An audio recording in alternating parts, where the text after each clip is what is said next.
Hola y bienvenidos a Descorchados, el podcast donde el protagonista es el vino. Así que prepara tus copas, coge el sacacorchos y acompáñanos en este viaje donde descubriremos la historia, los secretos y las pasiones que se esconden detrás de cada botella.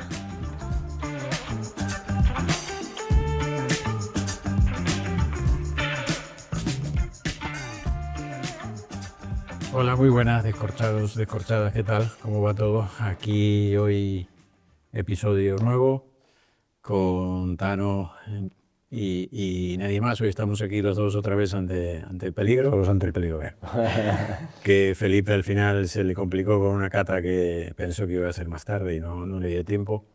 Y Leti, problemas de curro también, que estaba con el hotel con pasajeros que le llegaban y me imagino que con la resaca del premio de la Copa Jerez, que le dieron premio a mejor plato principal maridado. Así que enhorabuena a Leti también por el premio y al restaurante que no me voy a acordar el nombre, que es un restaurante mexicano del DF que es muy bueno el cocinero, pero no me voy a acordar el nombre.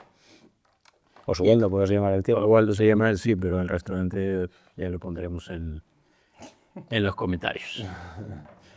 Y nada, hoy estamos aquí con... Hoy tenemos dos invitados, a falta de uno. Hoy estamos con dos invitados, padre e hija. Enrique Aviega y Alba, que nos vienen a contar un poco la historia de un proyecto, la historia de una vida en el mundo del vino y cómo es transmitir todo ese know-how y toda esa pasión del mundo del vino a una hija. Y por qué, y cómo salió el tema, y cómo cruzó, y cómo fue que decidisteis empezar un proyecto que están haciendo ahora. De hecho, el vino todavía no está ni etiquetado, esto es una muestra de barrica.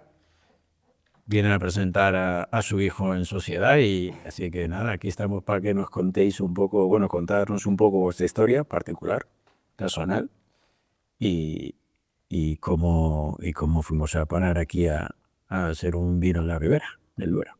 Enrique, empiezas tú, que eres el que más años llevas en este mundo. Por edad, ya que soy nacido en el año 55, ¿no? Que parece que estaba ahí, pero abrazado un carro de años, ¿no? Y en un pueblecito de 600 habitantes de la provincia de Álava, donde mis abuelos tenían un pequeño restaurante, tenían unas cepas donde cada año se recogía un poco de chacolí y de alguna forma pues para los niños era una gran ilusión el andar por la viña y tocar las uvas y pisar las uvas. Lo de pisar las uvas ya era absolutamente emocionante, ¿no? Porque entonces se pisaban las uvas y se separaba luego el mosto y se fermentaba, ¿no? Total, que en este pueblecito, pues de una familia, mis padres, gente muy emprendedora. Bueno, en aquellos años las familias tenían muchos hijos. Nosotros fuimos 5 hermanos, pero mi padre, pues eran 9 hermanos, ¿no? Sí. Y era así. Y era de la misma forma, era así como que la luz allí llegó muy tarde y para desplazarnos, para ir a estudiar, pues resulta que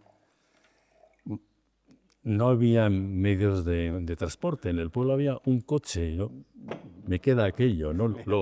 Luego ya me queda de la llegada a la luna, pero eso ya me parece que es casi como muy reciente, muy de aquí.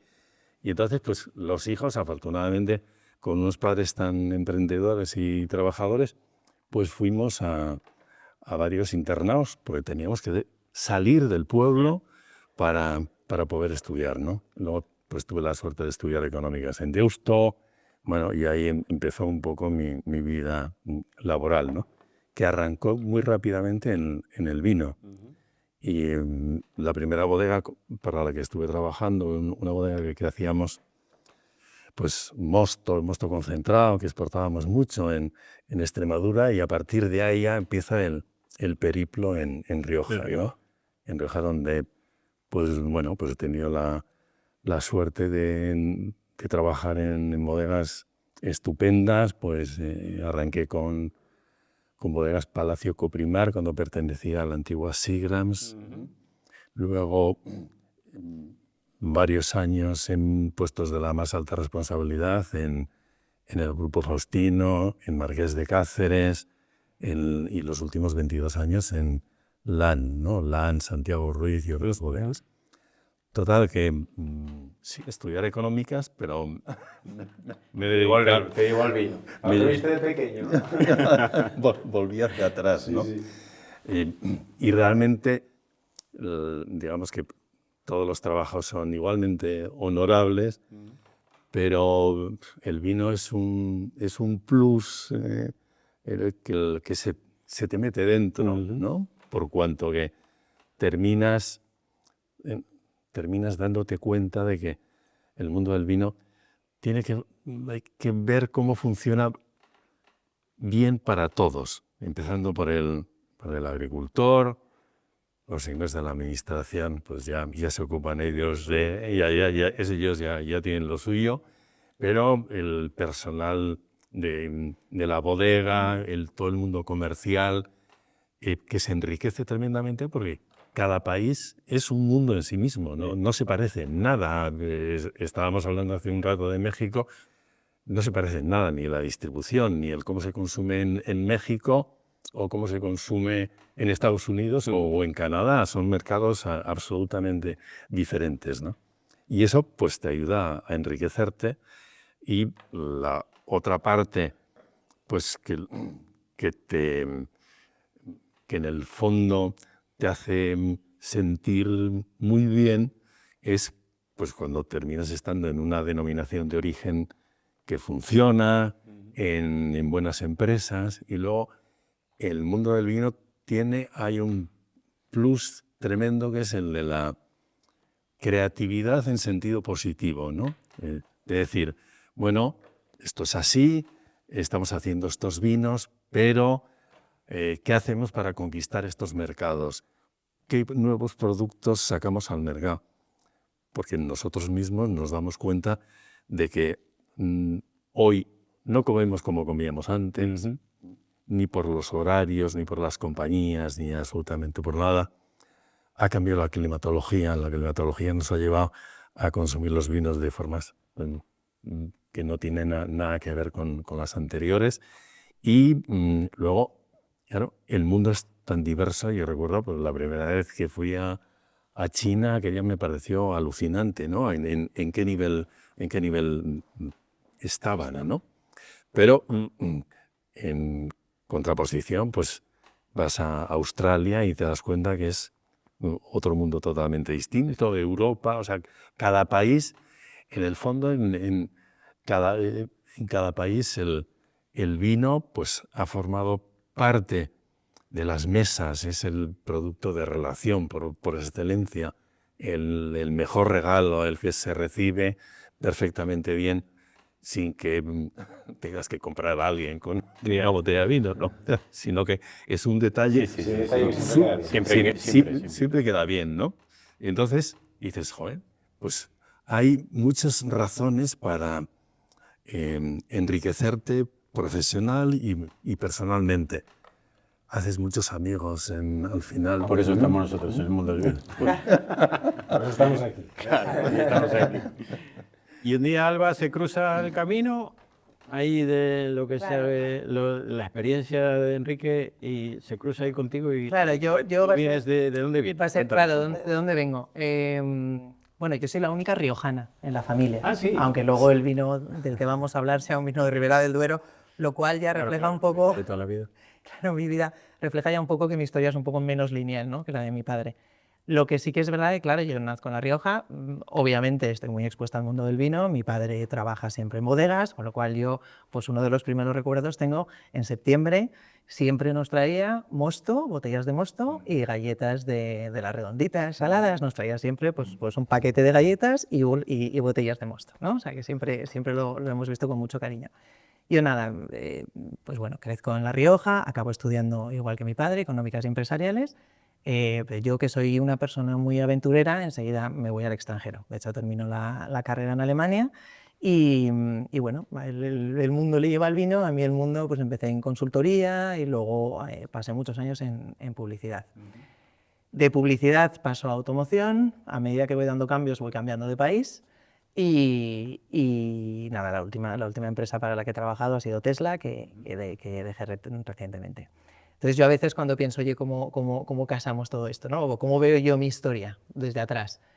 Claro, yo lo que siempre he hecho, en el fondo, en cualquiera de las empresas para las que he trabajado, siempre ha sido sacar algo. O sea, siempre he estado en puestos en el cual había que lanzar un producto, había que lanzar un proceso, había que lanzar un departamento, siempre ha sido empezar y empezar. Entonces, bueno, este año ya cumplo 40, o he cumplido 40, y nos encontramos mi padre y yo en un momento en el cual pues él se jubila, yo acabo de volver de Holanda, tengo ganas ya de volver al campo, al producto real, tengo ganas de empezar algo que realmente sea mío, o sea, ya no quiero empezar para otros, quiero empezar para mí, para mi familia, para nosotros, y qué mejor manera de hacerlo que de la mano de mi padre, que tiene todo el negocio, ¿no? Que tiene toda la experiencia en el negocio. Y luego se mezclan pues muchos recuerdos, ¿no? Mi padre pues en el caserío en el que estaba y pisaba el chacolí, pues yo es en el caserío donde he comido las mejores judías verdes y los mejores tomates y los mejores caquis, porque he tenido la gran suerte de vivir una infancia muy cercana a la tierra. Entonces yo a la tierra le tengo muchísimo respeto y me ha dado muchas sensaciones de verdad. O sea, esa humedad del rocío por las mañanas cuando íbamos a coger algo a la huerta y volver, y esa chimenea seca y esas sensaciones que son súper profundas, al final y que son inolvidables, porque eso no es una foto ahora que vemos en Instagram con un filtro, ¿no? Esas son cosas que me siento muy afortunada de haberlas vivido. Entonces ahora, bueno, pues juntos vamos de la mano a lanzar este proyecto. Y el viñedo que tenéis en Ribera, que cuéntanos un poco dónde está y Bueno, que os cuente el proyecto. y que nos cuente ya el proyecto. O que no, cualquiera razoncito del... Pues, como estaba comentando, he trabajado en algunas de las mejores bodegas de Rioja, pero luego a nivel personal, pues también en un momento dado me planteé, oye, ¿y qué pasa si compramos un terreno? Y bueno, durante muchos años hemos tenido una íntima relación personal y también de negocios con Fernando Remírez de Ganuza, ¿no? Y, bueno, y un día que bajamos a la ribera, bueno, todos decimos bajamos, aunque realmente se sube, y hablando, y bueno, pues, ¿qué te parece? ¿Hacemos algo? Bueno, y fue así, lo de hacemos algo, y en el año 98 pues compramos 20 hectáreas de tierra blanca, ¿no? Como se dice ahí. Bueno, y bueno, lógicamente las compramos en una zona donde la realidad y la literatura hay veces que no coinciden muy exactamente, ¿no? Por ejemplo, en la Ribera del Duero, las bodegas que están situadas en la Milla de Oro, que se llama, que es de Peñafiel hasta Quintanilla de Onésimo y tal, pues parece que son las bodegas que tienen un mayor pedigrí. Bueno, de hecho, históricamente son las bodegas que han levantado la denominación, que como sabéis, la denominación de origen Ribera del Duero, pues se constituye en el año 82. Rioja ya llevaba desde el año 25, o sea, ya llevaba, digamos que muchos más años, más experiencia, ¿no?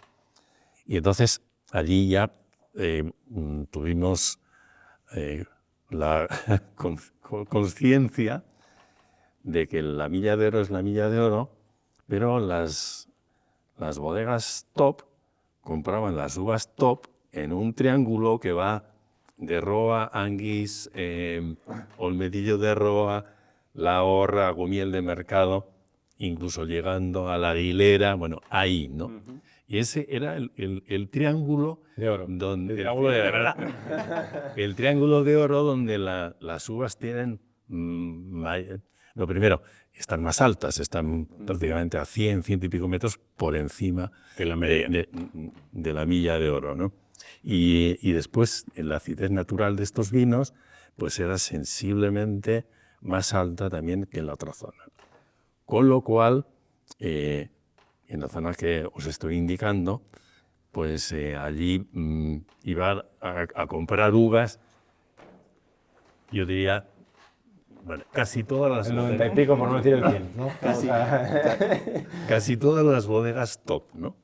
Bueno, y entonces pues, nos gustaron unas fincas en Olmerillo de Roa y dijimos, pues venga, pues adelante. Bueno, Fernando tenía en toda la parte de viticultura, pues una de las personas de La Rioja que más conocía y entonces pues ya, pues lo típico, ¿no? Pues subsolar, abonar, etcétera, etcétera, y plantar ya con la experiencia de qué clones iban bien en un sitio, cuál es otro. Bueno, pues estamos hablando al final de zonas bastante distintas, fundamentalmente por la climatología. La climatología en la Ribera del Duero es muy dura, muy extrema.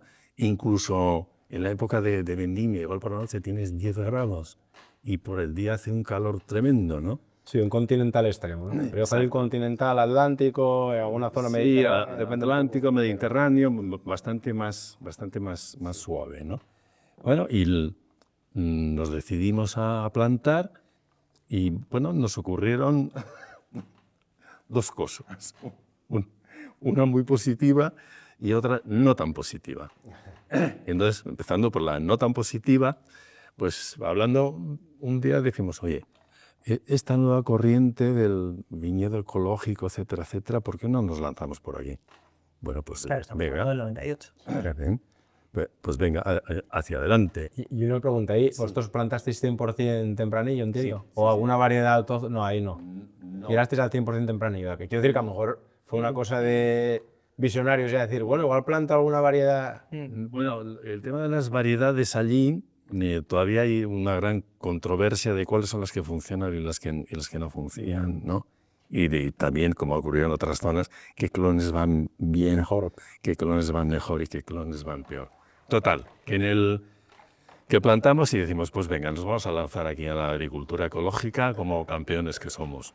Y nos estrellamos, porque el cuidado de la viña que existía entonces en la Ribera del Duero, pues era el que se correspondía con aquellos años, y entonces no servía que tú hicieras las cosas muy bien si tenías algún vecino con alguna parcela que enfermaba y tal. Bueno, entonces ya estuvimos 3 años perdiendo dinero. A alguno de esos vecinos ya les compramos sus parcelas. Bueno, y subsistimos, pero también gracias a que en aquel momento tanto los clones que se habían plantado, el sistema de plantación, porque en Ribera del Duero casi toda la plantación era en vaso, ¿no? Entonces era en vaso, el vaso ya sabéis, pues que tiene algunas ventajas y tiene muchos inconvenientes porque al final las hojas y el fruto están muy cerca de la tierra. En el momento que tú tienes humedad abajo, empiezas a tener muchos problemas. Pero nosotros, digamos que el vaso lo alineamos y lo subimos arriba a 2 metros con postes de madera, alambres y tal. Y eso pues causó una cierta buena sensación en la zona y de hecho profesores universitarios llevan a los alumnos a ver la plantación entre las bodegas. Y, lógicamente, algo que nos trataron como locos, porque, bueno... Bueno, algunos seguro que...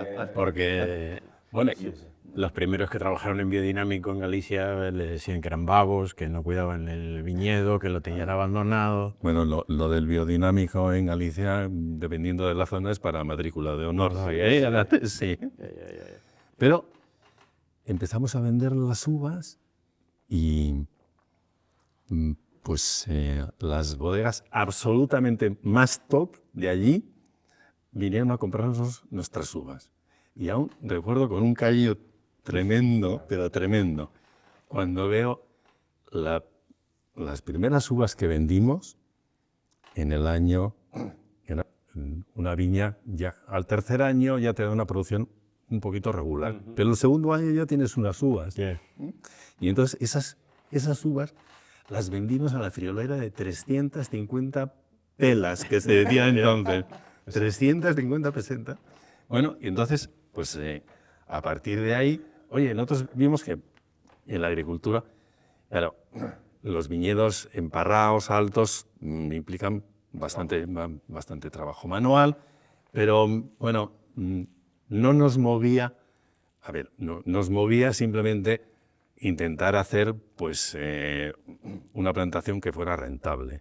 Afortunadamente no estábamos, contábamos con algunos duros entonces, y entonces nos gustaba hacer las cosas muy bien.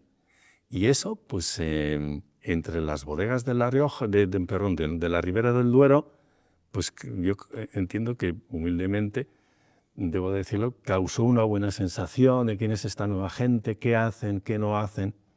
Bueno, y así. Estamos hablando de 2000 y algo. Claro.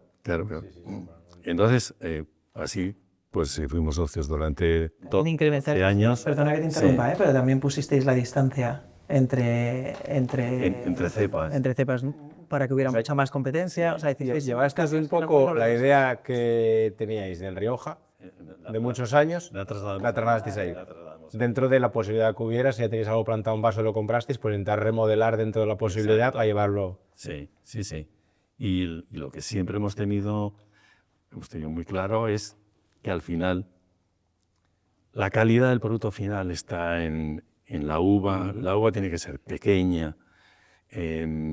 Como bien decía Alba, si tú provocas una cierta competencia entre las cepas, al final las raíces van abajo, entonces conforme van abajo, pues la riqueza de más sales minerales, más humedad, pues te termina produciendo uvas pues con mucho más contenido fenólico, con una acidez estupenda, y eso lo hemos tenido claro siempre, ¿no? Bueno, a los 12 años, pues teníamos 20 hectáreas, pues bien, por razones X dijimos, venga, pues vamos a separarlos, esto para un lado, otro para el otro. Bueno, y a partir de ahí, pues yo he seguido individualmente produciendo uvas, afortunadamente vendiéndolas súper bien, hasta que, bueno... Vendiéndola súper bien, pero un poco por recalcar, yo lo digo viéndolo desde fuera, cuando ya empecé a ver un poco más o a estudiar un poco más cómo lo hacía, para mi padre la viña es casi una religión, o sea, es algo que cuidas con muchísimo cariño, igual que los montes que ha tenido. O sea, yo creo que la gente, o mucha de la gente que ha estado muy cercana al campo, le tiene un respeto particular. Sí. Y entonces yo creo que obviamente hemos tenido suerte en vender las uvas muy bien, porque esas uvas se han cuidado de maravilla. O sea, entonces es una calidad. No se ha escatimado en gastos. Cuando sabes la necesidad, o sea, cuando quieres tener un vino bueno, sabes lo que necesitas, entonces escatimas en la uva porque sabes qué es lo que te va a poder dar un vino de categoría al final. Claro. Pero nosotros, por ejemplo, pues en las 10 hectáreas hay plantadas 30.000 cepas, más o menos, ¿no? Entonces, si plantas 30.000 cepas, todos los años pues hay 200 o 300 cepas que se mueren, ¿vale? Pero nosotros en la viña, todo lo que se muere se replanta de forma inmediata. Bien. Pero inmediato es inmediato.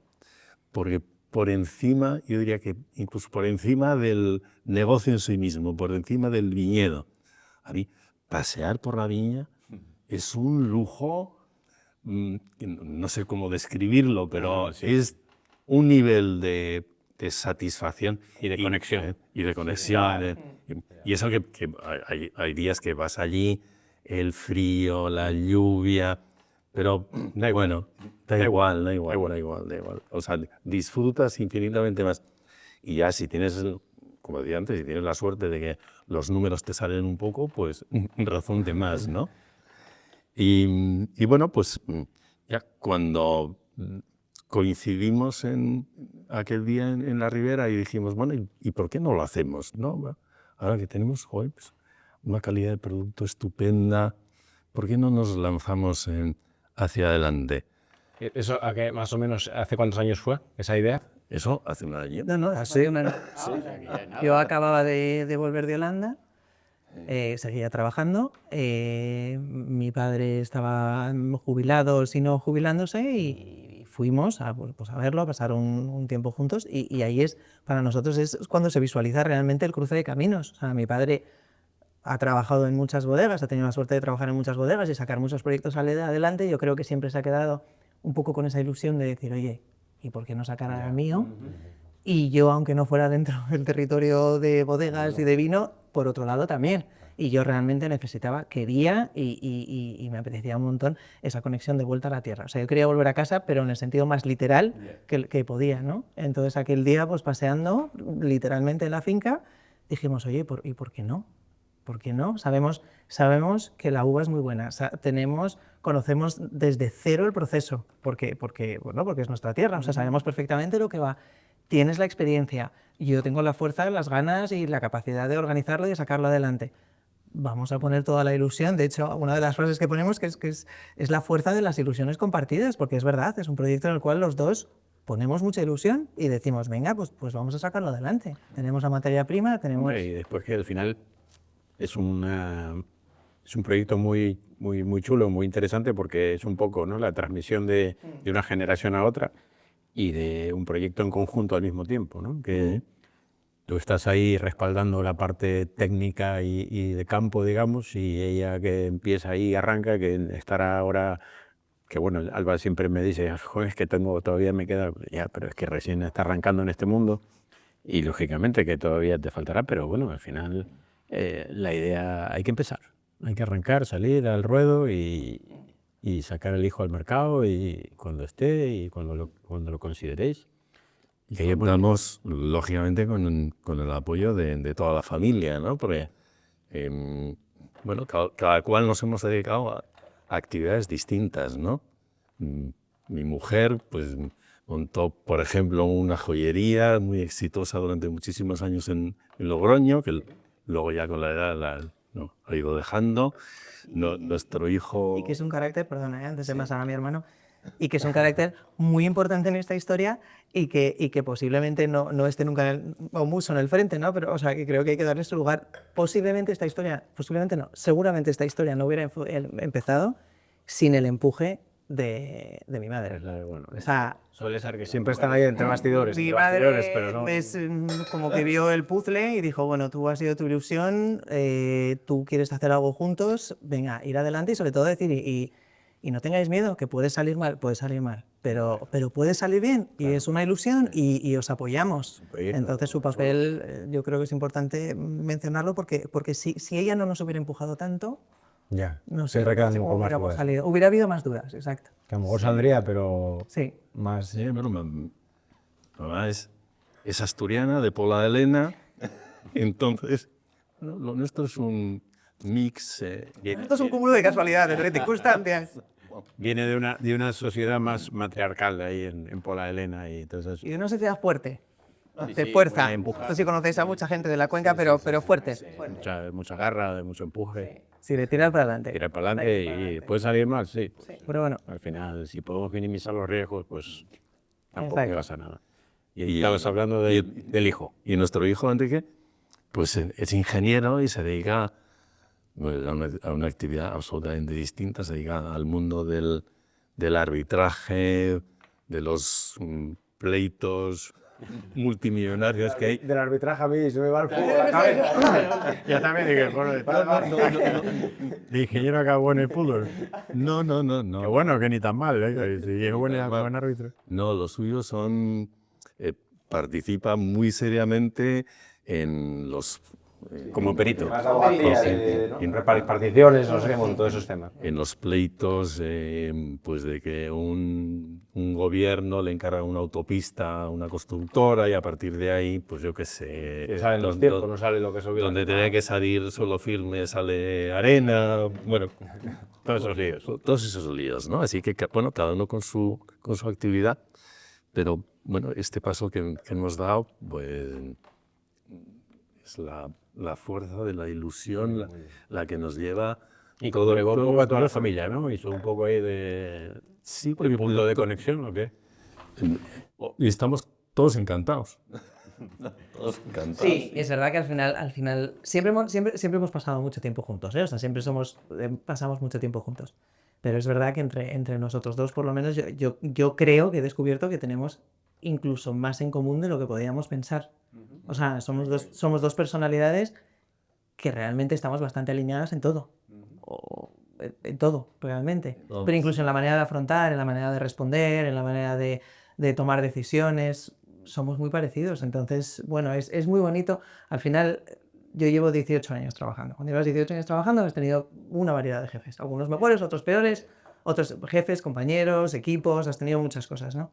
Entonces, el poder hacerlo con mi padre, una persona que respetas, pero ya no solo respetas a nivel profesional, sino que respetas a nivel personal por los valores que te ha inculcado, etc. Y ver que todo funciona bien, ¿eso significa que no discutamos? No discutimos, Claro, claro, hombre. pero yo creo que seguimos un camino que está muy, muy alineado y es una gozada. O sea, poder dedicar ¿Tenéis este tiempo es bodega y maravilloso. ese, no? ¿O estáis todavía con Bueno, la idea? Bueno, toma, bebe un poco porque vamos a abrirle el hijo. bien. El hijo pródigo. Vamos a probar el... Y luego, curiosamente, en esta andadura hay mucho de vena asturiana, porque Alba, después de 18 o 20 años por ahí, pues ha recalado en Asturias. Nosotros cada vez, cada vez pasamos más tiempo aquí, ¿no? Y nuestro hijo, pues también. O sea que, bueno, no sé si es por la fuerza del carácter que tú decías de la gente de la cuenca minera, pero alguna influencia posiblemente tiene, ¿no? Entonces, en este momento, ¿qué estamos haciendo? Por un lado, bueno, lógicamente hay que crear una sociedad, te metes en una vorágine de Papeleo. Sí, papeleo, documentación, etcétera, etcétera. La verdad que es más de lo que yo hubiera pensado. Es infinito, nunca acabas. Es Todos los infinito. tienes, todavía Es infinito, sí, es infinito. el día a día te comen papeles. Sí, la verdad que esa es una parte dura. Y luego está la otra parte de que necesitas poner la creatividad encima de la mesa al minuto siguiente. O sea, por ejemplo, hay que registrar marcas, ¿no? Que parece fácil, pero es increíblemente complicado, ¿no? Está todo registrado casi. Te pones a pensar y dices, Si no lo registrar se ponen. Si lo has registrado te la quitan. Entonces dices, joder. Sí. Hay algunos terrenos, pero bueno, lo mismo que registras marcas, al día siguiente tienes que estar pensando, pues si ya tienes alguna marca que para esto parece que va a salir en el diseño del packaging, de la etiqueta, con quién lo haces, cómo lo haces. Bueno, entras en otra vorágine tremenda, ¿no? Pero contestándote a lo que estabas mencionando de qué inversiones físicas, dónde estamos, cómo lo hacemos. Bueno, la siguiente inversión que estamos acometiendo ya es consecuencia de que en Ribera del Duero el Consejo Regulador ha dicho que no se planta ni una hectárea más, que se acabó. Entonces hay un plazo muy, muy corto y se acabó. Tal vez influenció el Consejo Regulador, pues porque en Rioja pues la situación no ha ido por los mismos buenos derroteros que fueron durante decenas y decenas de años, ¿no? Entonces el Consejo Regulador ha dicho que no y nosotros nos hemos movido rápidos y hemos conseguido, pues junto a nuestras 10 hectáreas, pues adquirir otras 10, entonces ahora vamos a plantar otras 10, que las queremos plantar ya en la próxima primavera, que eso es otro caudal de documentación y de comprar derechos, etcétera, etcétera. Bueno, en cuanto a la bodega, en la Ribera del Duero hay bodegas en venta.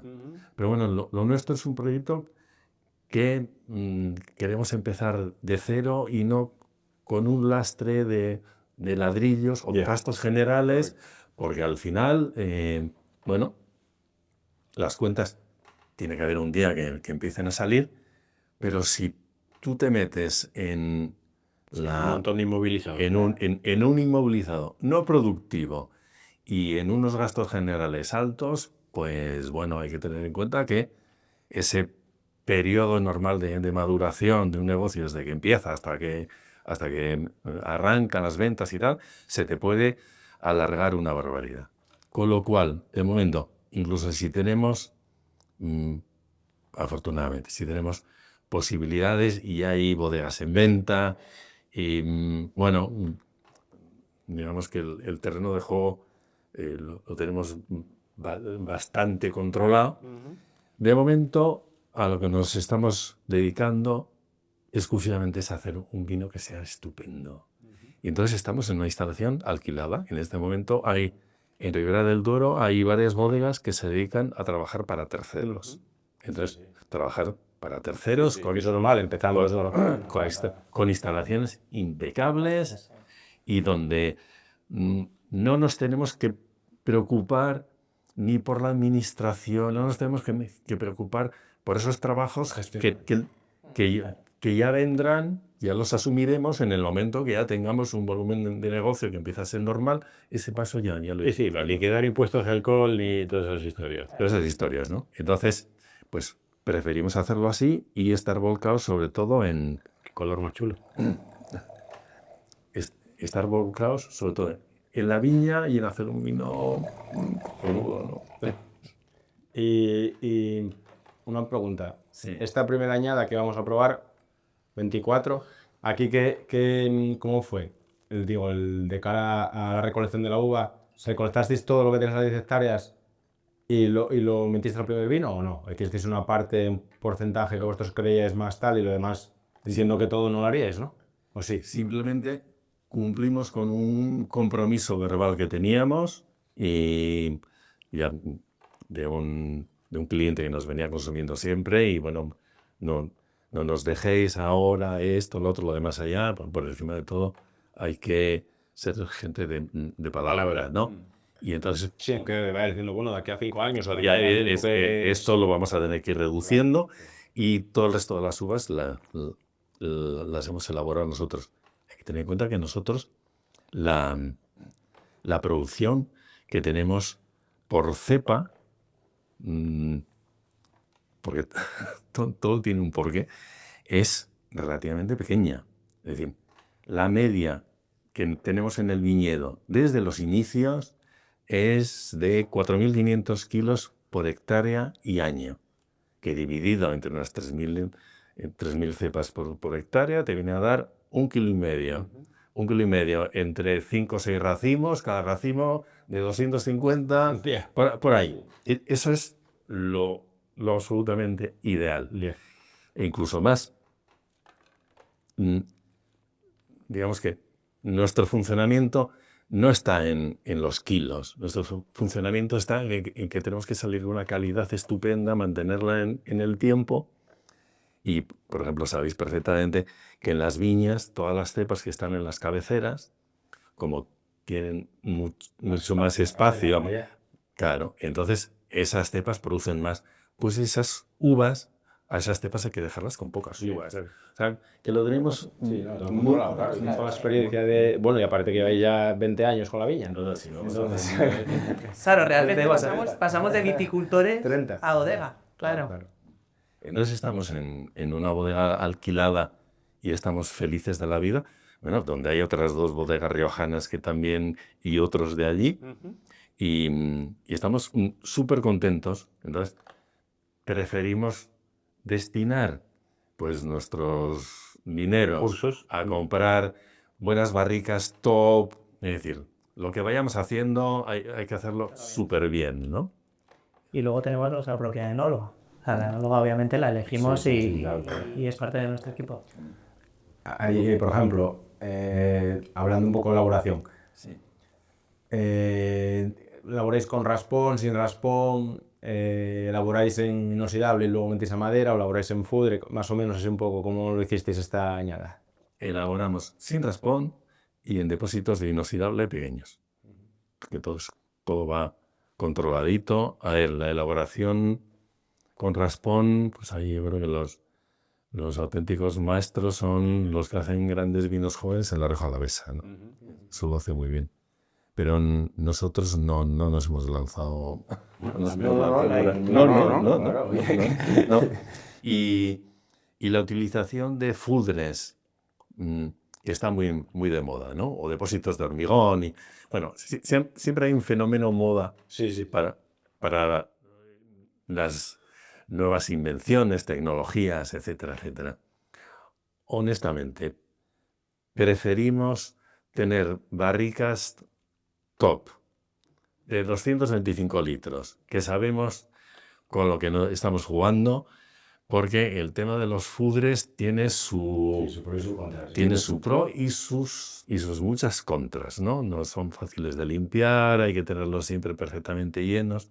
Entonces, preferimos ir dando pasos sobre seguro de aquello que ya lo tenemos muy experimentado, ¿no? Pero buscasteis un vino, o sea, buscasteis un perfil que para ser 24 hay mucha fruta, acidez y está para beber ya. O sea, no es un vino y un tanino todavía. Sí, pero el tanino es muy tempranillo, ¿no? Muy aquí en los laterales de fielos, ¿no?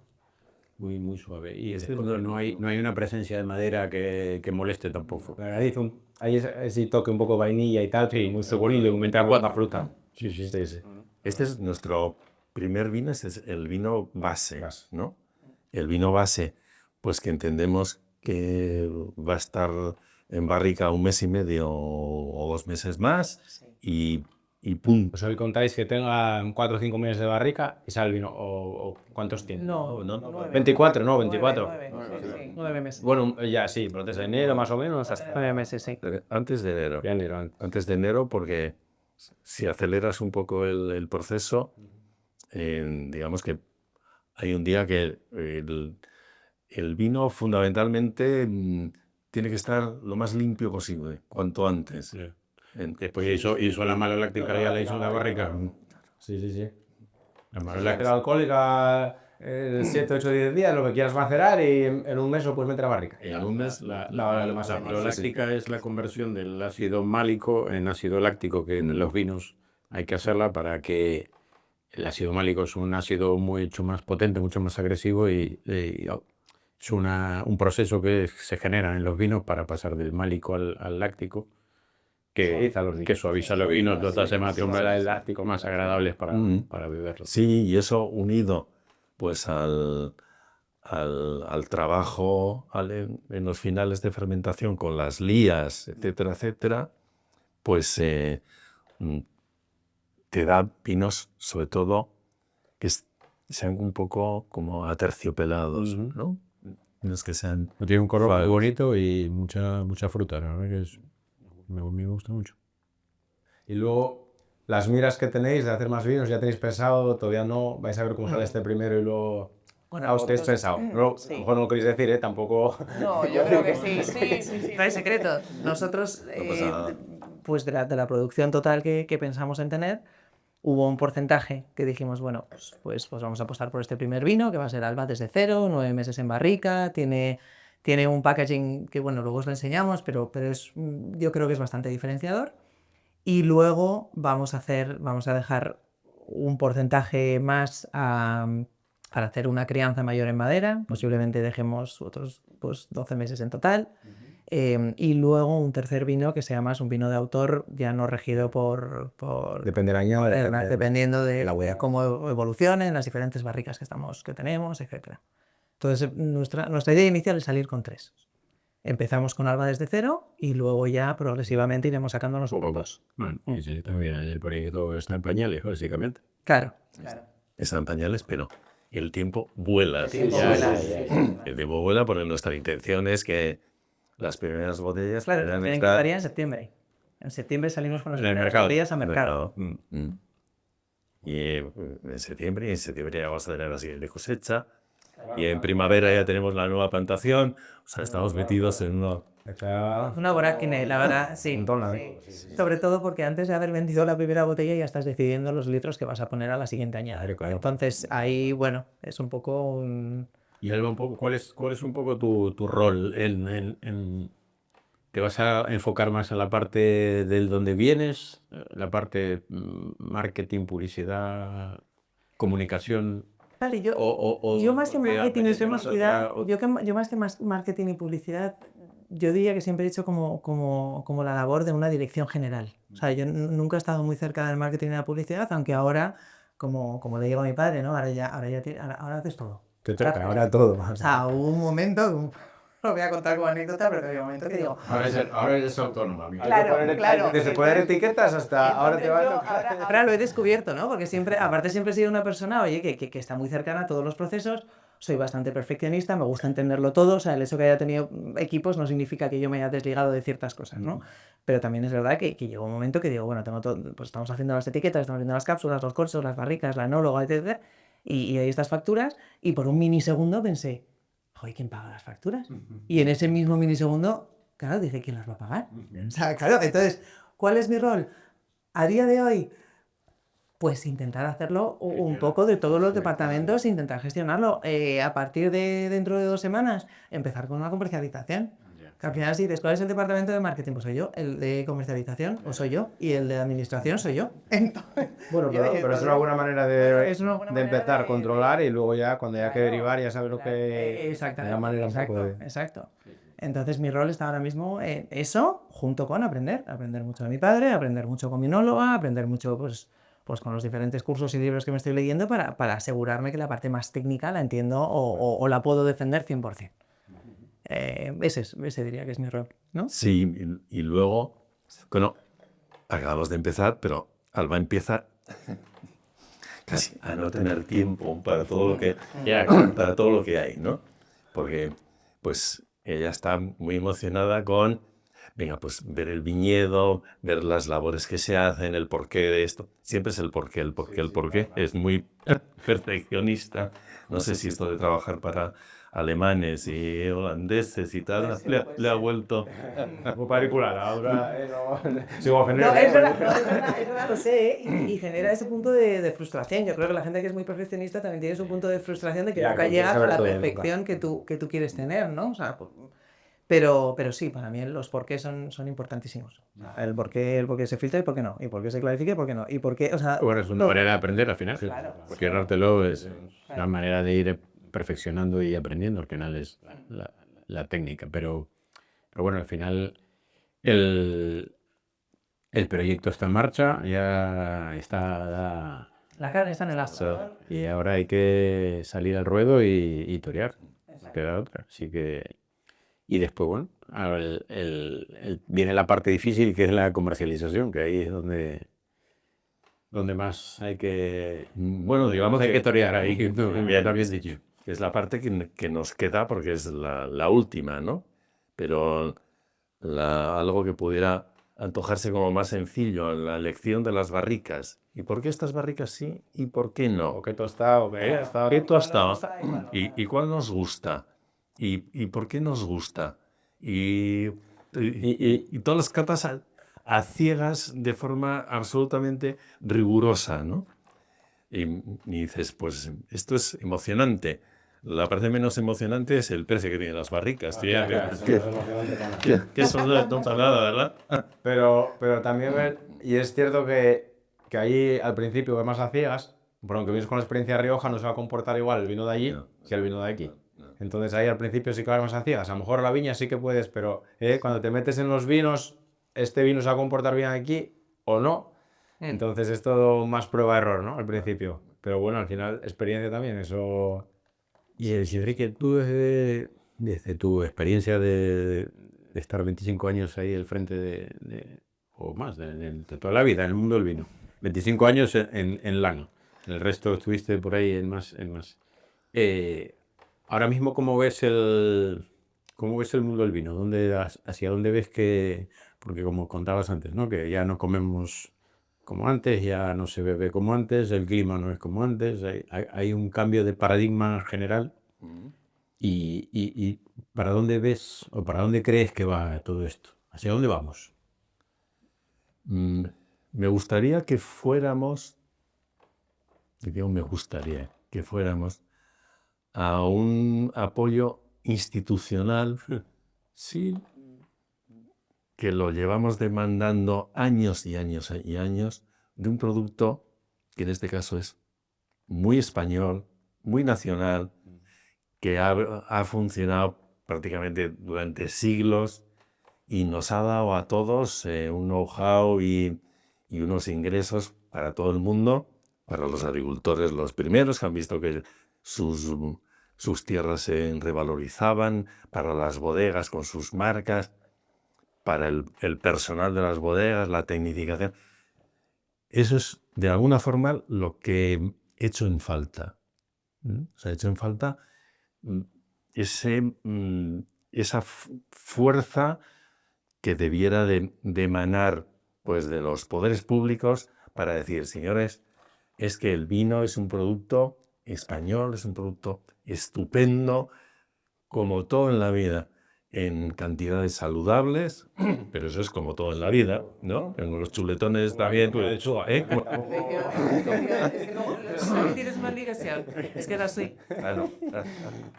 Y si tuviéramos algo de eso seriamente, pues lo que viene ocurriendo en los mercados, pues bueno, pues esto es como las olas, ¿no? Hay veces que tomas una decisión y te sale bien, y hay veces que tomas otra decisión y no te sale tan bien.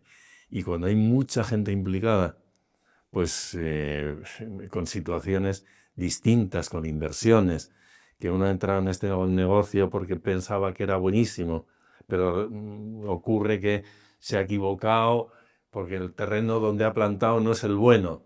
Pero bueno, y esto a escala global, pues hay que ir dando soluciones a los problemas y hablando de una forma positiva. Es decir, nada es peor para una marca, para una denominación, para cualquiera, el que exista un run permanente en la prensa, de unos opinando contra los otros, los otros contra los terceros, porque todo eso termina permeando.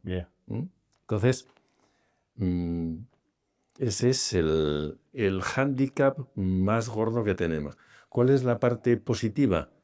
Pues que en los últimos años hay muchos proyectos pequeños que están saliendo. Unos funcionan, otros funcionan menos, pero hay la iniciativa, las nuevas iniciativas tienen un potencial tremendo y lo estamos viendo pues a nivel de nuevas denominaciones o simplemente nuevas zonas donde hay algunos vinos que se están sacando que son fantásticos, ¿no? Y lo que decíamos antes, la denominación de origen Ribera del Duero es que la constituye, creo que fueron 4 bodegas en el año 85. El año 85 está ahí al lado. Entonces, ¿cómo ha progresado la denominación de origen en tan pocos años? Pues es algo loable. Eso quiere decir que hay muchas cosas que se pueden hacer, ¿no? Y que en España tenemos tal cantidad de suelos diferenciales, climatologías distintas y gente absolutamente emprendedora, que yo entiendo que todo eso es posible. Bueno, los vinos de Cangas del Narcea están ahí, en Cantabria. Y uno puede decir, pues me gustan más, me gustan menos, los que se han puesto a invertir ahí son unos valientes. Muy bien. Pero como cambia todo, pues igual lo que ahora es de una forma, dentro de unos años puede ser de otra, pero en la viña es que tienes que arrancar de muy atrás. Necesitas un largo recorrido para demostrar el potencial que tiene.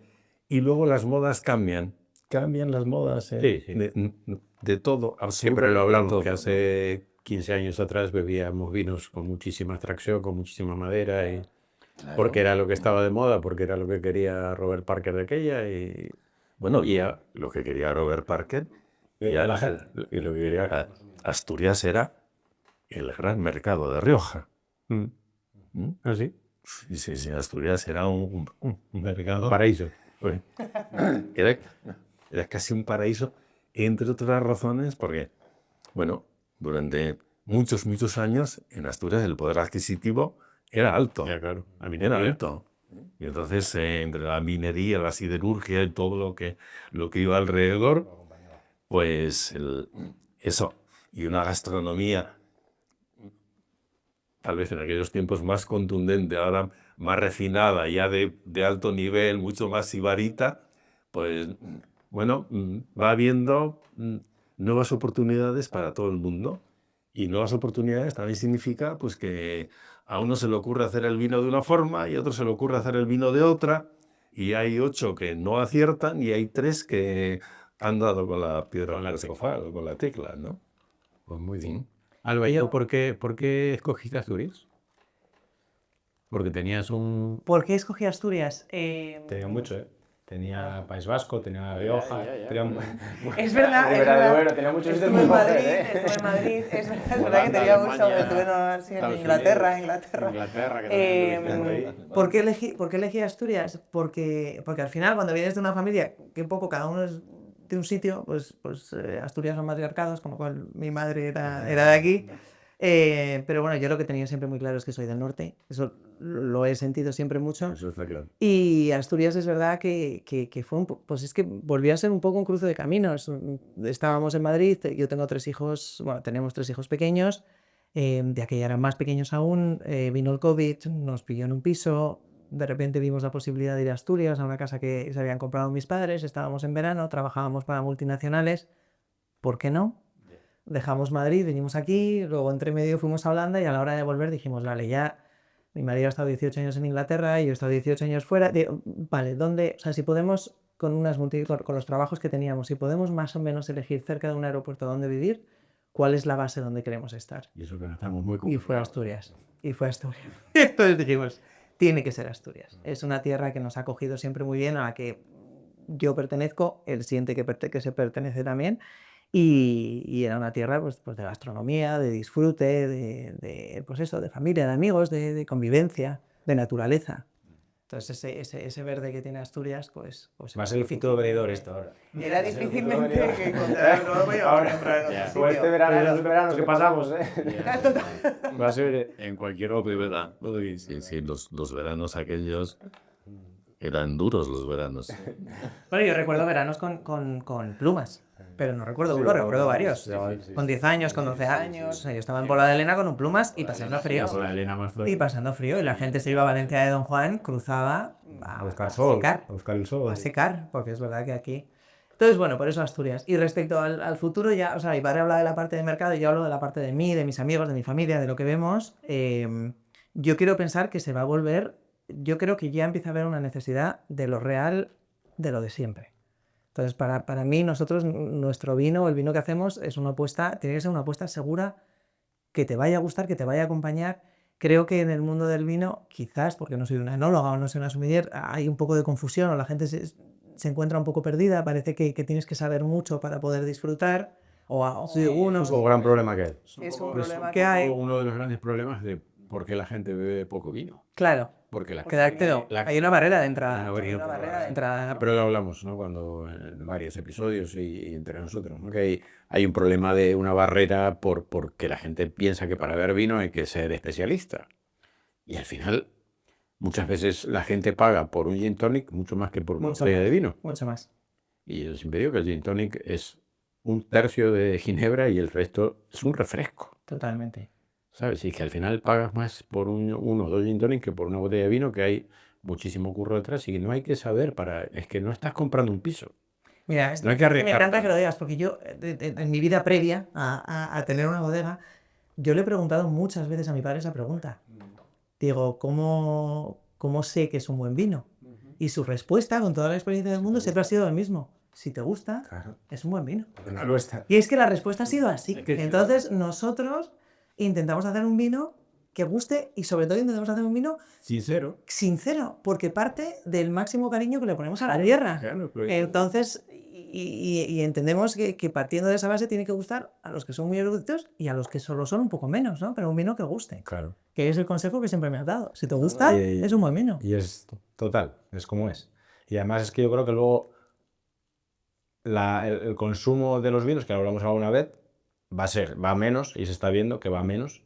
Entonces la gente va menos, pero va a escoger lo que le gusta. Entonces al final van a beber menos, pero van a beber lo que les gusta. Y es un poco la idea de que va a ir a futuro, vamos, yo creo. ¿No? Porque el consumo general, todos los números salen que, ¿no? Que va a menos.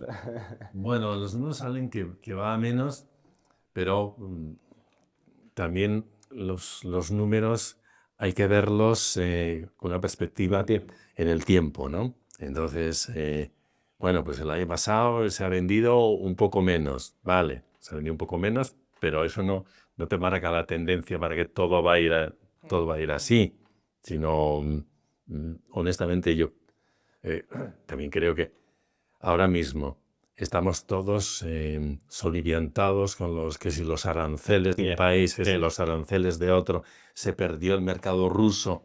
Porque claro, dices, no, es que se consume menos vino en el mundo. Sí, pero tú tienes mercados donde antes vendíamos y que luego pasamos a no vender nada.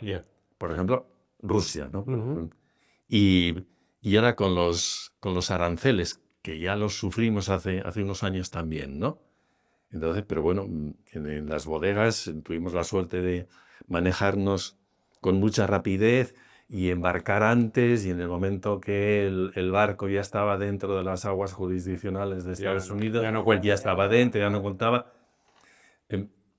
Realmente, yo no creo que se está consumiendo un poco menos, pero es que hay mercados que están con una nebulosa encima, que es lo que nos está haciendo daño, ¿no? O sea, los aranceles nos están haciendo daño. Ciertos mercados nos están haciendo daño. Tienes luego mercados que pudieran ser incipientes, como China, que están en una situación también en otro limbo, al margen de que ellos también están produciendo. O sea que yo creo que si entráramos en una cierta estabilidad en el mundo. Si quitamos un poco Sí, quitando un poco la paja. Quitando un poco la paja podríamos llegar a hacerlo bien. Eso al margen de que todos tenemos la obligación de mejorar todos y cada uno de los días. Ese es el fundamento. Porque si cada día lo haces un poco mejor, un poco mejor. No hay fórmulas mágicas, ¿no?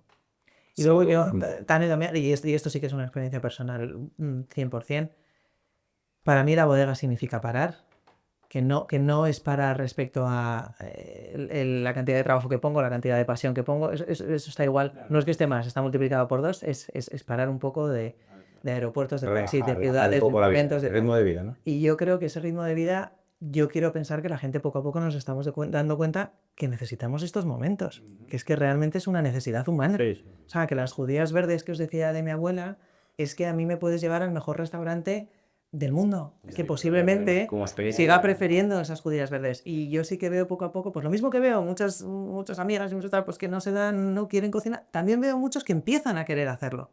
Porque al final, un sábado con una comida que has cocinado y con un buen vino, pues tiene un sabor especial. Y entonces yo quiero pensar que todos vamos a llegar al momento en el que queramos parar y disfrutar de lo real, de las cosas que llevan tiempo. Y las cosas que llevan tiempo vienen de la tierra.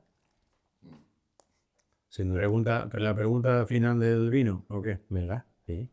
¿Algún vino que te haya emocionado en tu vida o últimamente? Algo que digas, ostras, aquel vino, Pero no tiene por qué ser un vino de hostias, a lo mejor la compañía y tal, que siempre hablamos de que no tiene que ser solo la compañía. no tiene que ser ni el más caro que hayas bebido, que seguro que has bebido cosas muy chulas y muy caras, pero no hablamos de eso, hablamos Yo de creo lo que que recuerdas.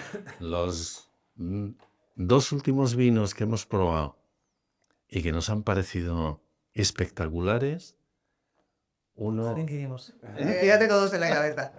uno es el Blueberry de la Rioja Alavesa. El primero de Antidín. ¿Eh? Maceración carbónica, Sí. aquel cómo comer la uva Mogresi. Fantástico. Ese es fantástico. Tal vez para mí el mejor moderación carbónica español, sin duda. Para mí, ¿eh? Sí, no, es fantástico. Y después, el último que probamos en la feria de Gourmet, el de Dominio de Vasconcelos. Maravilloso. Exacto. Es verdad que yo estaba pensando en la comunión, yo estaba pensando en Pago de Carrabejas, que también lo disfruté mucho. Pero Dominio de Vasconcelos es verdad que se me había... Sí, bueno, además a Carrabejas le tenemos un cariño especial. Exacto. Pero No se indagar. ¿Qué pasa con las uvas? Vasconcelos fue maravilloso. Fue maravilloso en Madrid Gourmet. Bueno, y de hecho, de la nueva plantación vamos a poner un poquito de Cabernet Sauvignon. Sí, vamos a poner 2 o 3 hectáreas. Estamos ahí. Porque anda que es complicado el sacar adelante una cosecha de Cabernet Sauvignon a 850 metros que estamos allí, ¿no?